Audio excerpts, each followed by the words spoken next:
A few years ago, there was a tzaddik from Tzfat, Reb who came to America, being that he was slowly dying from a genetic lung disease. And he was on a lung transplant list, waiting, hopefully to get a lung that can possibly save his life. In the meantime, he ended up living by my parents' house, and I ended up being there and got very close with him. We had Shabbosim together, and it was incredible to see him persevere and try to carry on doing whatever he can do through a tremendous illness where he had 2 oxygen masks attached to him at all times, being that he could not live without intense infusion of pure oxygen.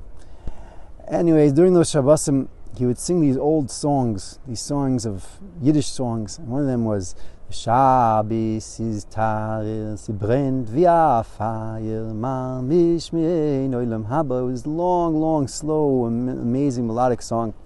And we would sing it every week for a few weeks. Slowly but surely, nothing was happening, and he was passing away before our eyes. One Friday night, Parshas Bo, Hey Shvat, we got a phone call in the middle of the night, and they came to me to try to get the phone because I spoke English, and it was the lung transplant coordinator. And sure enough, they said that we have a lung for Rabbi Koenig, if we want it. Of course, we wanted it. We began to do the preparations. There were only a few people in the house at that time. And so I went downstairs, and his brother, we woke him up in the middle of the night, and his brother said, okay, I'm going to go inside. So him, his brother, and a few other people that were downstairs, they went into Rabbi Elazar, who was sleeping Friday night, but with the lights on. They always slept with the lights on, being that just in case it happened on Friday night, they would be able to arrange things and go to get the lung. Sure enough, his brother walked in, and instead of saying something or doing anything, he literally walked in just singing this song. Shabbos is tired. And as he was singing and walking in, Rabbi Elazar woke up, startled. What is this? People are waking him up. And he saw his brother, and his brother just went like this as he was singing. And sure enough, he understood. And that first second, he was filled with fright. A lung transplant is not a simple operation. And at that moment, he composed himself. And from that moment on, he was totally tranquil, totally calm, coherent. And then eventually more and more people came to try to arrange, should he go in an ambulance or should he go in a car, all sorts of things that were to take place. It turns out that they took him in a car, but from that moment on, literally he was calm, collected, and amazing. My father came down eventually and was overwhelmed and said, Rav, you're going to make it, you're going to live. And he said, Hashem is big, anything could happen. But the truth is that lung transplant is a very, very risky situation, very risky operation, and it was very possible that he could not make it out of that night, that he was totally calm.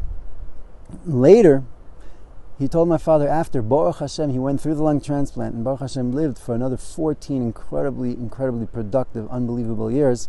He told my father that if he was more healthy, he probably would have run away. That's how scared he was.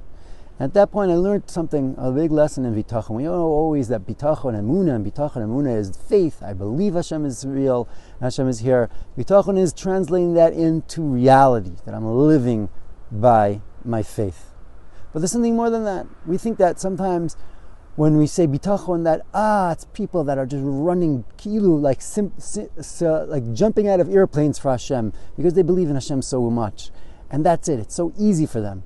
But in the end, I learned from that it's not easy. Sometimes it's not easy. Sometimes your faith and your emunah, as strong as it might be, and as amazing as it might be, doesn't translate that necessarily you're going to believe that everything is going to be perfect and everything's going to be great.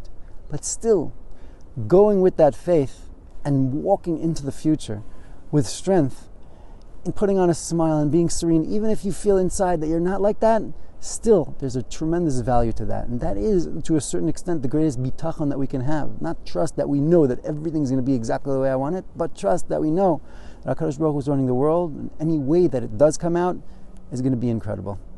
May Hashem be mezaka us all to have a tremendous level of faith in Him and to have proper bitachon. Have a good one.